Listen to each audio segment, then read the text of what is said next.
예, 반갑습니다. 두 번째 보니까 식구 같으죠? 지난주에는 우리가 먼저 선교라는 주제와 관련해서 속성, 그러니까 우리가 하나님과 하나됨, 하나님과의 깊은 관계를 갖지 않고서 그런 속성이, 다른 말로 하면 죄자가 아니고서 제자를 만들 수 없는, 그래서 무엇을 하기에 앞서서 우리가 누구인가, 하나님과 어떤 관계 속에 있는가, 그런 것들을 좀 묵상해 보았습니다. 하나님께서 아들을 돈을 주어서 내보낸 것은 단순히 집에, 혹은 그 아들의 몸이 집에 돌아오기를 기다리는 것이 아니라 아들과의 본래 가져야 하는 그 관계를 회복하기 위한 그런 아버지의 그 위험을 감수하는 그런 행동이었다, 그렇게 묵상을 했었습니다. 사실 예수님의 말씀도, 산상수훈도 생각해 보면 다 그런 속성, 우리가 어떤 빛과 소금이라는 것이 되어야만 세상에서 하나님을 드러낼 수 있는 그런 주님의 자녀 혹은 제자가 될 수 있다, 그런 말씀들이죠. 오늘은 거기서 좀 나가서 그런 속성을 가지고 있을 때 우리가 그런 속성으로 끝나는 것이 아니라 그것을 지나치게 강조하면 이제 그냥 수도원에 들어가서 하나님과 관계만 맺는데, 사실은 하나님께서 우리를 세상에 두신 것은 세상 속에 우리를 두심으로써 우리를 통해서 세상이 하나님을 알 수 있도록 하는 그런 역할을 위해서 두셨으니까, 또 그거를 너무 강조하다 보면 하나님과의 관계가 깨지고 자꾸 일만 남는데, 이 둘 사이에 저는 균형이라는 말보다는 긴장이라는 말을 더 좋아합니다. 균형이라는 말은 마치 안정되는 상태를 지향하고 있기 때문에 언젠가는 멈추어 버리는데, 긴장이라는 것은 계속 가져야 되는 것이기 때문에 하나님 성부와 성자의 관계를 생각할 때 균형이라기보다는 계속되는 그 함께 하심의 긴장, 그게 더 기독교에는 어울리는 말이라고 생각합니다.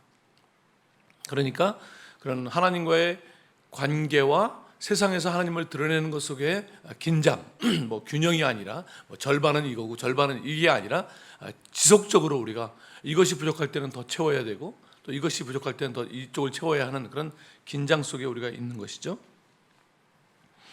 그래서 오늘은 좀 더 우리가 그런 속성을 가지고 있을 때 세상을 어떻게 대하게 되어지는가, 속성을 갖고 있는 사람은, 다른 말로 하면 어떻게 대해야 될까, 뭐 이런 부분에 대해서 좀 생각을 해보도록 하겠습니다. 지난번처럼 잠시 선교는 좀 읽고 오늘 주어져 있는 본문을 충실하게 읽고 그 본문이 우리에게 어떻게 말을 하고 있는가, 그렇게 살펴보도록 하겠습니다. 본문을 보기에 앞서서 좀 성경, 우리가 다 성경 읽는 것을 귀하게 생각하는 성도이니까 오늘날 성경 읽기에 대해서 조금 생각을 해보겠습니다. 오늘 기도에도 그런 기도를 많이 하셨지만 성경 읽기조차도 굉장히 자기 중심으로 성경을 읽으려고 하는 그런 것들이 많습니다. 우리 신앙 자체가 굉장히 우리 중심으로 되어 있기 때문에 성경을 읽으면서도 오늘 내가 뭘 좀 사야 되는데 하나님께서 그 사는 것을 지지해 주시나, 뭐 이런 관점으로 자꾸 성경을 읽고, 큐티를 하면서도 오늘 내가 뭐 누구를 만나게 돼 있는데 이런 식으로 자꾸 말씀을 보다 보니까 굉장히 좋은 자세임에도 불구하고 성경이 본래 이야기하려고 했던 것은 좀 약화되고 굉장히 자기 중심으로 말씀을 보는 그런 일들이 많아지게 됩니다. 성경은 인터넷 검색 사이트가 아닙니다. 성경은 냉장고가 아닙니다. 우리가 배고플 때 꺼내 먹는 그런 초콜릿이 아니고, 오히려 우리가 이 말씀 속으로 들어가야 하는 그런 것이죠. 왜냐하면 성경은 특별한 목적을 가지고 하나님께서 우리에게 주신 하나님의 계시이기 때문에 그 계시를 우리가 이해하는 것이 중요합니다. 그래서 이 성경은 창조에서부터 종말까지 하나의 방향성을 가지고 있고, 그것을 우리가 선교적 방향성이다, 그렇게 이야기하는데, 그런 하나님의 거대한 이야기 속에서 이해하고 내 삶이 그 하나님의 거대한 역사 속으로 들어가도록 나를 조정하는 거죠. 여러분 한번 아브라함이라든지 모세라든지 성경의 인물들을 한번 생각해 보십시오. 아브라함이라는 인물이 얼마나 단순한 삶을 살았습니까? 그 당시에 그가 쓰는 용어가 몇 개나 됐겠습니까? 단어가 몇 개나 됐겠습니까? 그 유목민들의 단어가. 지금처럼 수많은 개념들이 발달되지 않은 상태였잖아요. 그럼에도 불구하고 하나님께서 그 아브라함의 인생을 통해서 하나님의 거대한 역사 속의 한 부분을 감당하는 그런 믿음의 조상으로 그 사람을 만들어 가잖아요. 아브라함이 하나님을 자기 삶으로 땡겨서 자기 삶이 유복하게 되는 쪽으로 쓴 것이 아니라 하나님께서 아브라함이라는 한 사람을 불러서 그를 개선시키고 단순화시켜서 하나님의 역사 속의 한 부분을 담당하는 사람으로 만들었다는 거예요. 그것이 성도의 삶이에요. 우리는 우리가 하나님을 땡겨오는 것이 아니라 어떻게 하는지 우리가 점점 하나님의 역사 속으로 들어가는 것이죠. 저는 아브라함의 인생을 생각할 때 그런 생각이 듭니다. 우리가 너무나 아름다운 석양, 정말 어떻게 담을 수 없는 그런 아름다움이 있는데 그것을 아주 그림을 잘 그리는 화가가 수백 가지의 물감으로 그 석양을 표현해도 원래 석양과는 비교할 수가 없겠죠. 그런데 어떤 뛰어난 화가가 그런 수백 가지의 물감이 아니라 하나의 흑백 연필 하나를 가지고 선 몇 개를 가지고 스케치를 그려놨는데 그 수백 가지의 물감으로 그린 그 그림보다 이 흑백 연필 하나로 선 몇 가닥 그린 그 그림이 훨씬 우리로 하여금 원래 그 석양을 상상하게 만든다면 그는 뛰어난 화가이죠. 아브라함의 인생이나 성경에 나오는 인물들은 그런 겁니다. 하나님이라는 뛰어난 화가가 너무나 단순한 몇 개의 선으로 영원한, 석양과 비교할 수 없는 영원한 진리와 생명을 표현해낸 것이죠. 그런데 그걸 보면서 연필의 흑백의 각도가 몇 센치로 흘렀느니 그런 걸 분석한다고 그 그림이 표현하려고 하는 석양을 이해할 수 있는 것은 아니죠. 그러니까 우리가 성경 읽기를 너무 문자적으로 자꾸 이렇게 파고 들어가다 보니까 그 인간의 언어라는 제한된 것으로 영원한 진리와 생명을 표현하려고 했던 하나님의 그 상상력을 자꾸 잃어버리는 것이 되기 때문에 어찌하든지 이 말씀 속으로 들어가는 그런 훈련이 우리에게 필요합니다. 그래서 오늘 이야기도 마찬가지로 이 이야기를 보면서 너무 이 말씀의 은혜를 받으려고 오늘 내게 무슨 말씀을 주실까, 이 좋은 태도이긴 하지만 그런 지나친 어떤 뭐랄까요, 열정 이런 것들이 하나님의 말씀을 보는데 굉장히 방해가 됩니다. 왜냐하면 지금 예수님께서 하시는 이 말씀의 1차 청중이 우리가 아니잖아요. 주님께서 지금 우리에게 하시는 말씀이 아닌 것을 우리에게 하시는 말씀으로 들어버리면 많은 것들을 놓치게 됩니다. 지금 이 말씀은 예수님께서 율법학자, 그리고 조금 더 확장한다면 율법학자와 함께 있는 유대인들에게 이 말씀을 하시는 겁니다. 그러니까 그 사람들에게 말할 때 사마리아 사람이라는 것이 어떻게 그 청중에게 들릴까를 이해하지 못한 채 우리가 그 말씀을 들여다보면 사마리아 사람처럼 이웃을 도와야 되겠구나, 나도 오늘 나가서 부스 사인해야지, 사인하세요 하는 건 좋은 일이지만 그런 말씀은 아니라는 것이죠. 우리에게 이웃을 사랑하라고 이렇게 던지는 말씀은 아니라는 것입니다. 그래서 조금 더 냉정한, 아침이니까 좀 여러분 표정을 보니까 굉장히 냉정하신데 좋습니다. 냉정하신 표정으로 이 말씀을 좀 냉정하게 들여다보고 그 다음에 그 말씀을 이해한 다음에 우리에게 적용하는 그런 것이 필요합니다. 말씀드린 것처럼 1차 청중은 유대인입니다. 유대인들에게 사마리아 사람은 개만도 못한 사람들입니다. 역사적으로 북쪽의 사마리아 지역은 혼혈이 이루어졌고 하나님의 제사를 망가뜨려 버렸고 그랬기 때문에 차라리 이방인이 더 낫지 혼혈에서 그 정체성을 망가뜨린 사마리아 사람은 상종하지 못할 인간들로 여기고 있었다는 것입니다. 그렇기 때문에 유대인들을 대상으로 하는 이야기에 사마리아 사람을 주인공으로 등장시킨다고 하는 것은 굉장히 유대인들을 설득하기 위한 그런 이야기로는 적절하지 않다는 것이죠. 여러분이 만약 젊은 엄마가 자기 딸에게 공부를 좀 열심히 하도록 이렇게 뭔가 도전하기 위해서 그 아이의 친구, 미정이라고 해봅시다. 죄송합니다. 미정이라는 이름 제가 지금 미정이가 잘못한 건 없어요. 근데 미정이를 들먹거리면서 야, 너 미정이 알지? 네 친구? 걔가 내 딸이 제일 재수 없어 하는 애가 사실 미정이거든요. 걔 이름 듣는 것도 싫어.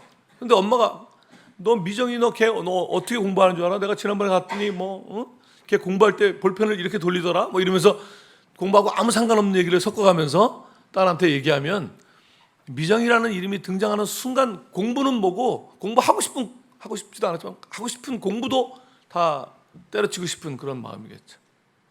게다가 자꾸 엄마가 그 공부하고 상관이 없는 주저리 그 미정이의 다른 이야기, 심지어 습관도 나쁜 습관인데 그런 것까지 들먹이면서 막 걔처럼 하라고 그러면 똑똑한 여러분의 딸이 얼마나 짜증나겠습니까? 그러니까 굉장히 역효과만 나는 것이죠. 마치 이 이야기가 좀 그렇습니다. 유대인들에게 이야기하면서 사마리아 사람을 선한 역할로 등장시킨다? 유대인들에게 굉장히 짜증이 나는 일이죠. 그런 정도의 관찰을 하셔야 됩니다. 이 말씀을 보면서 관찰을 하시면서 이 말씀을 듣는 청중들은 이 이야기를 들으면서 엄청 짜증이 났겠구나. 그런 생각을 일단 관찰을 그 정도까지는 우리가 다 성도라면 조금 관찰하면 할 수 있는 정도입니다. 뭐 해석까지는 아니더라도. 그 다음에 이제 또 어떤 관찰을 좀 할 필요가 있냐면 이 본문을 잘 읽어보면 이 율법학자가 한 질문이 있습니다. 뭐 영생을 처음에 얘기하다가 이제 워낙 성경을 잘 아는 사람들이니까 뭐 통독을 엄청 했겠죠. 그러니까 성경의 내용은 잘 알아요. 근데 예수님의 질문은 두 가지였거든요. 뭐라고 말하고 너는 어떻게 읽느냐. 그러니까 하나는 잘 통독하고 맨날 묵상하고 그러면 이해할 수 있는 첫 번째 질문은 뭐라고 되어 있느냐 잘 알아요. 두 번째 너는 어떻게 읽느냐, 너는 어떻게 해석하느냐, 여기에 모두가 걸려 있어요. 오늘날 우리 한국 성도들이 약한 게 뭐냐면 어떻게 읽는 거를 몰라요. 어떻게 해석하냐, 나 몰라.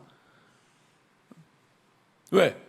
우리의 신앙을 다 누군가에게 위임하고 있기 때문에 읽기는 많이 읽는데 어떻게 해석하느냐에 대해서는 자신이 없어. 내가 신학도 안 했는데. 그럼 이거 성경은 신학한 사람들의 전유물입니까? 그래서 종교개혁을 했는데 다시 사제들에게 집중되어 있던 해석이 다시 목회자들에게 갔다면 여전히 우리는 종교개혁을 안 한 것이죠. 어떻게 읽느냐라고 주님은 질문하고 계시는 것입니다. 그런데 그때 그가 이제 대답을 잘 했고 예수님이 칭찬했다기보단 그 다음 단계로 진행하기 위한 말씀이셨겠죠. 그러니까 이 사람이 그러면 제 이웃이 누굽니까? 이렇게 질문했습니다. 자, 이 질문을 한번 생각해 보세요. 누가 제 이웃입니까? 라는 질문은 내가 누구를 사랑하면 되겠습니까? 라는 질문입니다. 누가 제 이웃입니까? 제가 누구를 사랑하면 되겠습니까? 조금 더 전문적으로 말하면 목적어에 대한 질문이죠. 대상에 대한 질문입니다. 거의 우리가 하나님께 하는 모든 질문은 다 이 대상에 대한 질문입니다. 저도 선교사를 처음에 나갈 때 하나님 제가 어느 나라로 가면 되겠습니까? 사실 30년 지나 보니까 어느 나라로 간 게 중요하지 않거든요. 그리고 그 나라 가서 그렇게 오래 있지도 않았어요. 엄청 죽으러 갈 것처럼 갔는데 6년 만에 떠날 수밖에 없게 됐거든요. 그리고 많은 나라를 다녔습니다. 그러니까 사실 주님께서 그때 저한테 쓸데없는 질문을 왜 하냐 너? 어느 나라가 뭐 중요해? 아무 데나 가 막. 그래도 되시는데 그러면 제가 상처 입고 성결 안 할까 봐 또 아프가니스탄 또 이렇게 말씀해 주셔서 제가 가긴 갔는데 참 하나님도 여러분의 그 질문에 대답하시느라고 참 상처 입을까 봐 아기가 아빠 등 긁어주면 아빠 시원하지 그러면 그것도 긁는 거라고 그러지만 나한테 엄청 시원하다 이렇게 말하잖아요. 그렇죠? 그런 심정이에요. 하나님도. 그러니까 하나님의 그 기도 응답을 너무 과장해서 엄청 난 아프가니스탄 이렇게 할 필요가 없다는 거죠. 자, 그럼 목적어에 대한 질문을 했습니다. 그런데 다 이야기가 끝나고 나서 주님께서 이 사람에게 뭐라고 질문했냐면 누가 강도 만난 자의 이웃이 되었느냐 이렇게 질문을 하세요. 주님의 특기죠. 답을 꼭 질문으로 하시죠. 답을 안 주시고 항상 우리에게 질문을 하시는데 누가 강도 만난 자의 이웃이 되었느냐. 이건 뭐에 대한 질문입니까? 저 사람을 누가 도와주었느냐, 저 사람을 누가 사랑했느냐라고 주어를 질문하고 있잖아요. 목적어를 물어봤는데 주님이 지금 주어를 질문하고 있다는 것, 그게 무슨 의미일까는 모르더라도 그 정도 관찰을 하셔야 한다는 것입니다. 그 정도까지가 좀 성경 공부할 때 여러분들이 꼭 하셔야 되는 것이죠.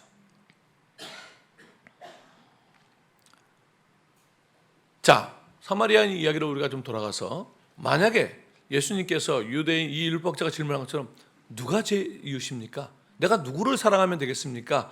라는 질문에 대답을 하시려고 했다면, 여러분 좀 아침이지만 생각을 좀 해보세요. 주님, 제가 누구를 사랑하면 되겠습니까? 그러면 이 이야기를 어떻게 진행했어야 할까요? 유대인들은 사랑하는 대상이, 범주가 딱 정해져 있어요. 같은 클래스, 우리가 이렇게 다 여기 하늘빛 우리 교회는 좀 다른 것 같은데, 보통 전통적인 교회 가면 우리가 함께 예배를 드리고 있긴 하지만 이제 1부 예배 드리는, 2부 예배 드리는, 3부 예배 드리는 사람들이 좀 다 클래스가 좀 달라요. 그리고 한 2부쯤 드리는 성가대가 또 1부 성가대를 또 엄청 무시해요. 저기는 그냥 믿음으로 하는 분들이야. 이렇게 생각해요. 클래스가 다르다고 생각해요. 같은 교회 다녀도 10년이 가도 한 번 대화 안 할 수 있어요. 한 공간에 있다고 그 사람이 여기 왔다 갔는지도 모를 수도 있어요. 왜? 내가 만나는 사람만 늘 만나니까. 그게 유대인이에요. 같은 클래스, 같은 유대인이라도 창녀와 세리 이런 사람들은 자기 클래스끼리만 사랑해요. 그런데 그 율법학자가 딱 자기가 사랑하는 범주가 딱 있어요. 근데 질문하는 거예요. 제가 누구를 사랑하면 되겠습니까? 예수님께서 어쭈 이거 봐라. 사랑 딱 그 범주가 있으면서 너 지금 누구를 사랑하면 되냐고 나한테 질문하는 거? 너 잘 걸렸다. 오케이. 그러면 어떻게 이야기를 진행해야 될까요? 그 질문에 답을 하시려면 이렇게 해야 되죠. 사마리아 사람 하나가 지나가다가 강도를 만났다. 사마리아 사람을 희생자로 썼어야 되죠. 사마리아 사람을 희생자로, 절대 사랑할 수 없는, 도와줄 수 없는 사람을 희생자로 써놓고 도와줄 수 있느냐라고 물어야 되는 거죠. 사마리아 사람이 지나가다가 강도를 만났다. 그러면 청중들의 집중도가 굉장히 높아질 거예요. 왜냐하면 죽었으면 하는 자가 강도를 만났잖아요. 기분이 좋잖아요. 일단 그 이야기가 짜증이 안 나고 너무 기분이 좋아. 근데 주님이 그러다가 강도를 만나서 반쯤 죽었다. 그러면 속으로 맞아 죽이지 뭐 이러면서 이제 막 이야기 속으로 들어온단 말이에요. 제사장이, 레위인이, 너 율법학자, 유대인들이 지나가다 그 쓰러진 강도 만난 자라 사마리아 사람이라는 걸 알았고 반쯤 죽어 있는 걸 보았다. 어떡할래? 도와줄 수 있어? 사랑할 수 있어? 이렇게 질문하면 이제 고민이 시작되죠.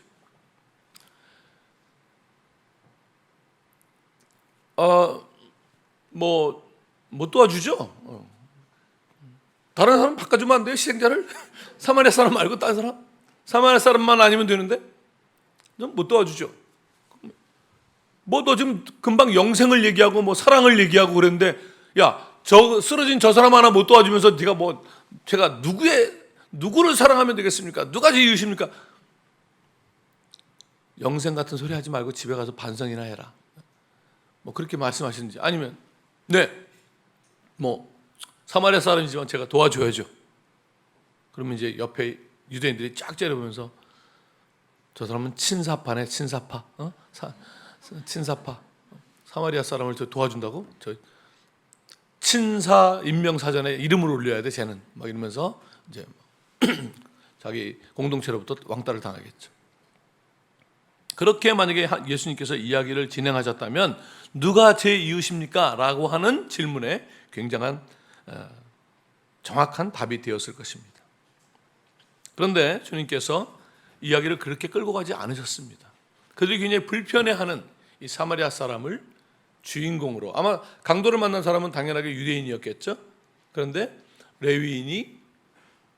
제사장이 레위인이 보고 피하여 지나갔습니다. 물론 그들은 나름대로의 이유가 있었을 것이에요. 왜냐하면 제사를 드리는 사람, 인도하는 사람은 시체를 만지면 안 되게 되어 있었기 때문에 아마도 이유가 있었겠죠.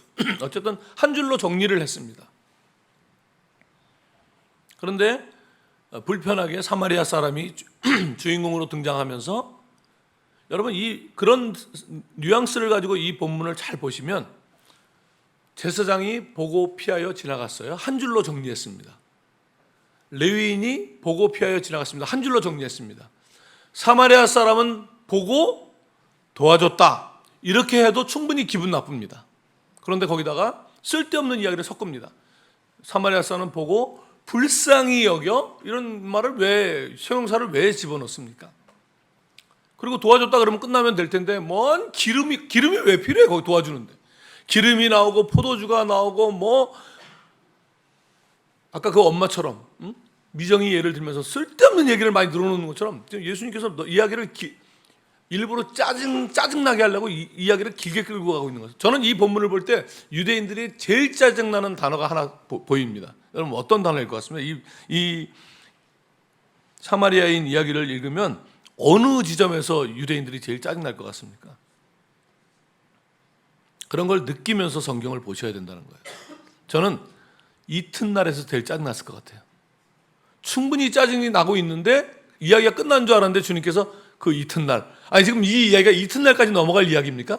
이미 짜증 충분히 났잖아요.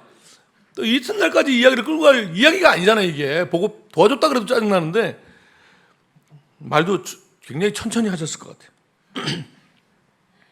이튿날 그런 생각, 에이씨 이러면서 아마 청중들이 굉장히 짜증났을 것 같습니다. 얼마나 불쾌했을지 정말 상상이 안 됩니다. 특별히 우리같이 유대인이 아닌 사람들이 상상하기 좀 어렵죠. 제가 좀 이 이야기를 약간 좀 정확한 비유라는 건 없으니까 좀 여러분이 조금 이해가 될 수 있도록 좀 현대 버전으로 스토리를 한번 만들어 보겠습니다. 상상을 좀 해보십시오. 여러분 상상력이 필요합니다. 제가 서울에 있는 어느 대형 교회에 이렇게 선교 주간에 설교 초청을 받아서 갔습니다. 이 교회하고는 비교도 안 되는 저 강남 어디에 있는 어마어마한 교회에 제가 부를 일 없으니까 제가 마음대로 상상하는 거니까 엄청난 큰 교회에 제가 설교, 그것도 주일 낮 설교. 그 교회는 이제 담임 목사님을 좀 거의 신과 동등한 급으로 생각하는. 엘리베이터에 담임 목사님 난리야. 담임 목사님 거의 신이야. 담임 목사님은 무슨 짓을 해도 괜찮아. 다 커버할 용의가 있어. 내 몸을 던져서라도. 그런 교회예요. 그렇죠? 몇 교회 이렇게 떠오르시죠? 예, 그런 교회. 그런 교회에 제가 이제 초대를 받아서 갔습니다. 그 교회에서 제가 이제 설교하는 겁니다. 지금 여러분 그 드라마 볼 때 드라마 속의 드라마 이렇게 설교 속에 지금 설교입니다. 여러분한테 설교하는 게 아니고 그 대형 교회에서 제가 지금 설교하는 거예요. 여러분도 좀 표정을 좀 대형 교회 교회들처럼 이렇게 좀 그 교회들 좀 밝게 웃습니다. 이렇게 좀 해주세요. 여러분 제가 오늘 아침에 설교하기 위해서 이 교회에 오는데 원래 본문은 다른 거였는데 이 이야기를 먼저 해야 될 것 같습니다. 이 교회 바로 앞에서 교통사고가 있었습니다. 지금 그 교회 이야기하는 거예요. 여러분 교회 아닙니다. 어떤 분이 교회에 오다가 오토바이에 치여가지고 쓰러졌는데 피를 흘리는 것을 봤습니다. 저는 좀 택시 타고 오느라고 꽤 밀려서 뒤에 있었고, 근데 이렇게 어떡하나 하고 이렇게 보니까 앞에 그 사고 난 바로 옆에 담임 목사님 차가 있었습니다. 제가 어떻게 알았냐면 좀 날씨가 더워서 그런지 담임 목사님이 창문을 열고 계셨는데 담임 목사님의 얼굴이 보였습니다. 그리고 담임 목사님이 그 사고 나는 장면을 보셨습니다. 그런데 서서히 창문이 올라가더군요. 그리고 그 차가 교회 안으로 들어갔습니다. 아마 이 정도 되면 그 교회는 마이크를 껐을 것입니다. 그리고 저를 끌어내렸겠죠. 감히 목사님을. 그래도 목사님은 이제 예배 준비하러 가셔야 되니까 그러나 보다 급한 일이 있으신가 보다 제가 생각을 했습니다. 근데 그 바로 뒤에 다행히 수석 장로님이 차가 있었습니다. 그때는 그분이 누군지 몰랐는데 들어와서 인사할 때 보니까 그분이 이 교회 수석 장로님이시거든요. 마찬가지로 장로님도 창문을 열고 그 사고 나는 장면을 지켜보셨습니다. 그런데 장로님께서 그것을 보시자마자 얼마나 빨리 고개를 휙 돌리시는지 제가 장로님의 목 디스크를 걱정했습니다. 그리고는 장로님도 들어가 버리셨습니다. 장로님도 급한 일이 있으신가 보다. 오늘 예배 사회를 맡았나 보다 생각했는데 두 분 다 목사님도 그렇고 장로님도 여기 앞에 앉아 계신 거 보니까 순서도 안 맡았는데 왜 빨리 가셨는지 잘 이해가 안 되네요. 굉장히 교인들 엄청 긴장하겠죠 지금. 근데 감사하게도 어떤 분이 제 앞에 쪽에 있는 택시에서 내려서 막 그분한테 뛰어갔습니다. 그분이 심지어 흰 옷을 입고 있었습니다. 그리고는 가서 자기 흰 옷에 피 묻는 것 상관하지 않고 그 다친 사람을 껴안고 택시를 불러서 급히 떠나는 것을 제가 보았습니다. 오늘 저분 좀 예배 시간에 이야기를 해야 되겠다 생각했습니다. 마침 그분이 어떤 여전도에 속해 있는지 이렇게 노란 띠를 이렇게 두르고 있었는데 거기에 글씨가 써 있었습니다. 몇 여전도인가 제가 이렇게 보니까 이렇게 노란 띠에 빨간 글씨로 이렇게 써 있었습니다. 신천지.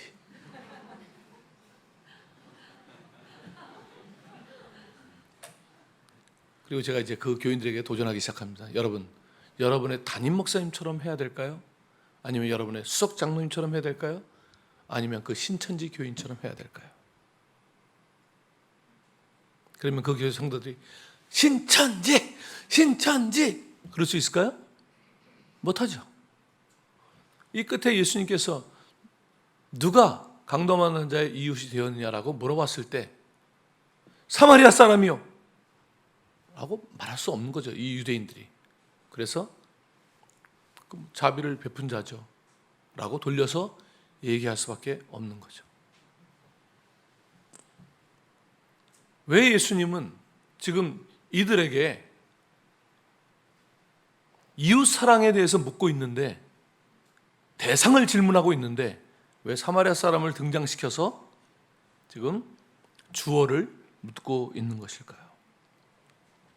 지금 예수님은 너희들의 사랑의 범위를 더 넓히자, 더 많이 사랑하자, 더 많이 행동하자, 더 많은 일에 오늘 나가서 더 많은 일에 사인하자 라는 이야기를 지금 여기 하고 있는 것이 아니라는 것입니다.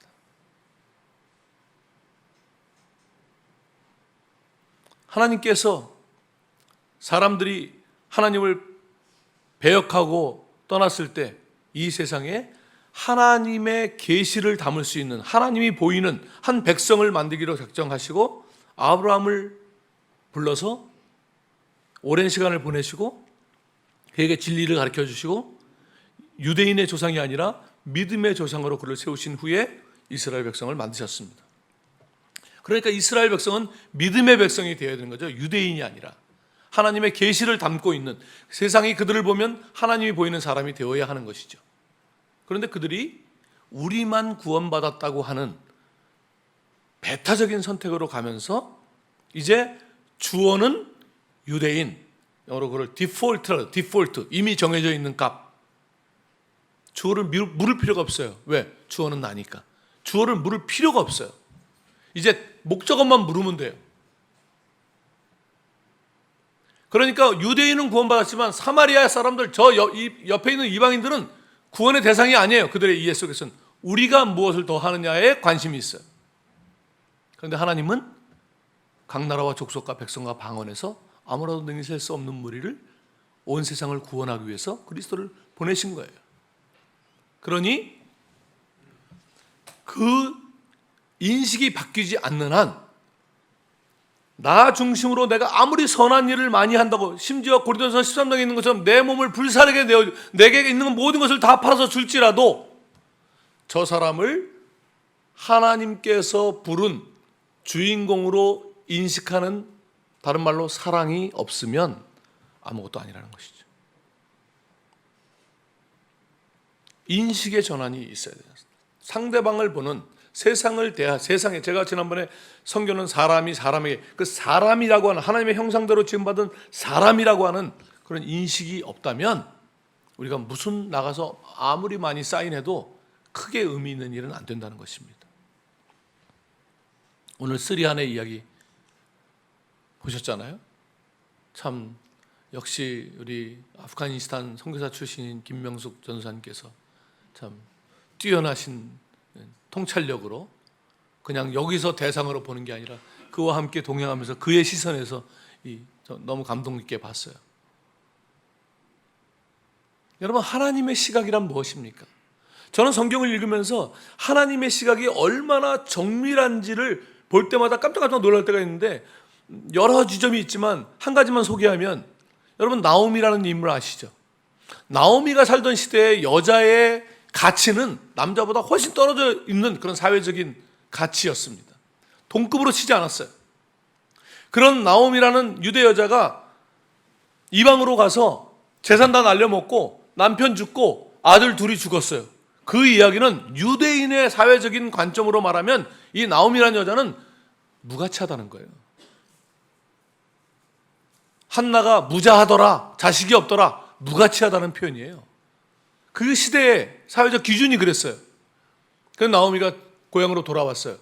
고향의 사람들이 그 나오미를 볼 필요가 없어요. 거기 기대할 게 없어요. 무슨 선한 게 거기에 있겠습니까? 아무것도 없는데.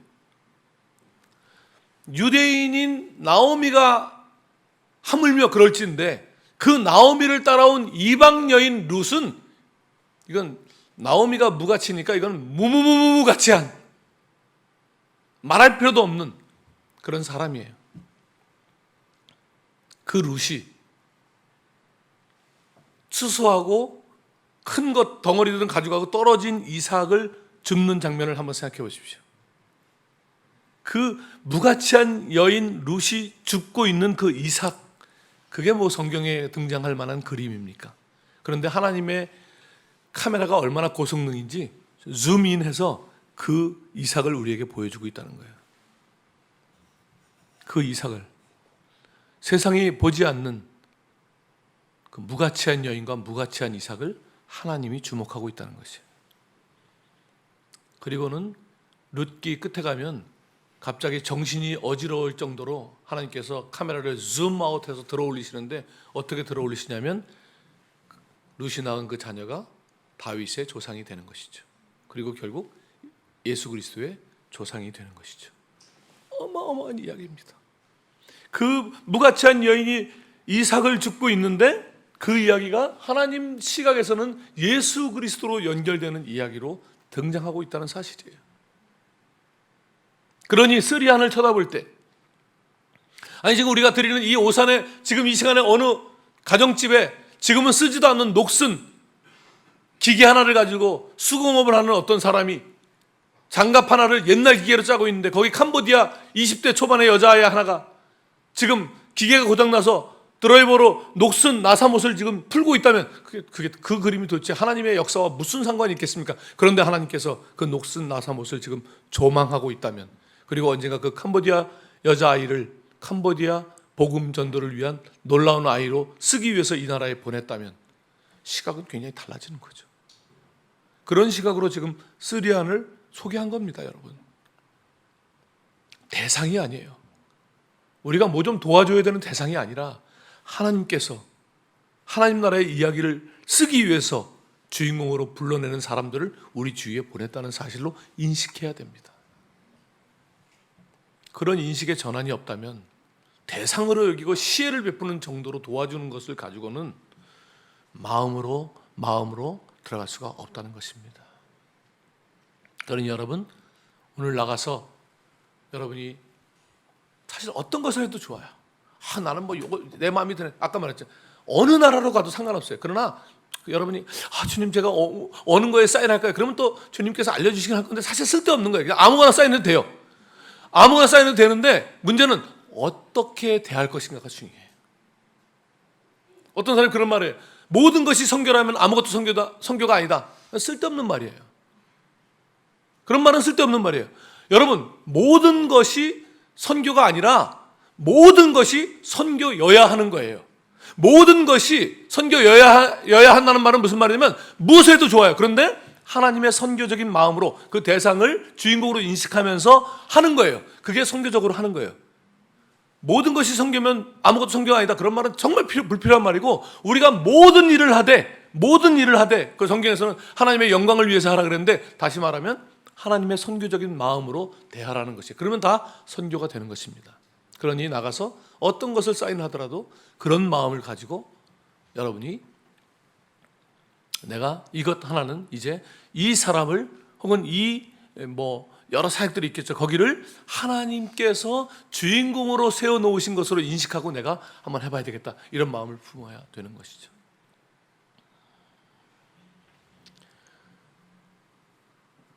어느 소설가가 장편 소설을 쓰고 나서 인터뷰를 하는 걸 제가 우연히 듣게 됐습니다. 그때 사회자가 그 소설가에게 질문했습니다. 선생님,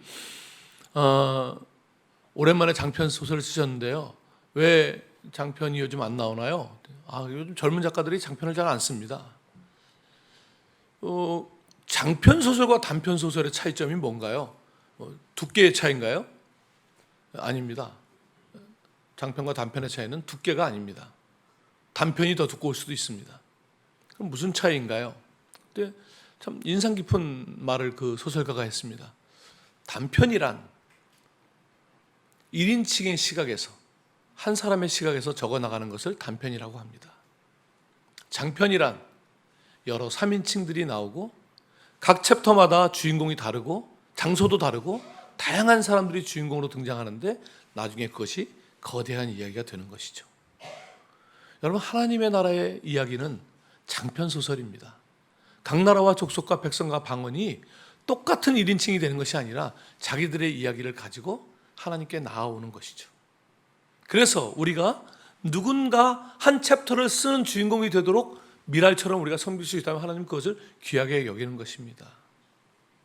유대인들이 그 실패했지만 오늘날 한국이 제2의 유대인처럼 이 K-팝, K-컬처를 가지고 마치 우리가 세상의 주인공이처럼 착각하는 시대에 살고 있는데 하나님께서 우리를 세상에 유명하게 하시는 것은 감사하지만 그럴수록 훨씬 더 겸손하게, 훨씬 더, 그리고 그 사람들의 언어도 존중하면서 우리 한글만을 하는 게 아니라 우리도 그러면서 동시에 그들의 인사말 정도는 배우고 이렇게 존중해 가면서 그들을 섬기는 그러한 일이 된다면 아마 이 하늘빛 우리 교회는 지금까지 써내려갔던 그런 선교적 교회가 아니라 새로운 선교적 교회의 모습을 보여줄 것으로 확신합니다. 그런 성도요, 그런 교회가 되시기를 주님의 이름으로 축원합니다. 기도하겠습니다.